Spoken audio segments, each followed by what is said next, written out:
but I'm curious. Like, I want to kind of push back on that because I think a lot of the perception is that the highest levels that the coaches, the leaders, it's just the grind, the grind, the grind, the lack of sleep.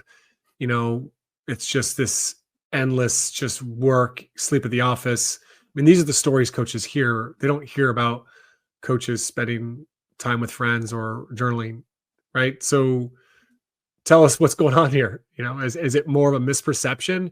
And then, I mean, we do see athletes and we do see breakdowns of coaches or leaders or athletes that, you know, and maybe those become the stories that we'd say, well, that's what athletes are like in the NFL. Like they're all out there and doing these types of things, but I guess what you're saying, maybe that's not the norm. I mean, just help us on that.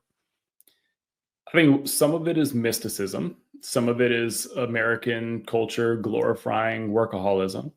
And some of it is conflating the process with the results.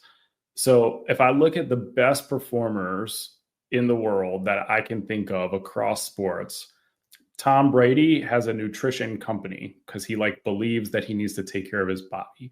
LeBron James invests millions of dollars each year into his rest and recovery, and there have been stories on that. There's been stories about Steph Curry going in a float tank to take care of himself. People talk about Kobe Bryant and his 4 a.m. workouts, and they skip over the fact that Kobe took a bunch of naps, like a bunch of naps. And so, I think we just leave out the part that's not sexy, right? In the story, we leave out the part where it's like, oh yeah, this guy might have needed, sleep. Like if you listen to LeBron and you can look up some of his stuff, he'll say one of the things he never sacrifices is 8 hours of sleep. It's like a non-negotiable for him to be great at what he does. It's just not that interesting to hear about, right? It's much more interesting to hear about LeBron spending 3.5 hours in the gym and all the drills he did when he was in there for 3.5 hours in the gym. And I think coaches, no offense coaches, but I think coaches are very, very behind in this area.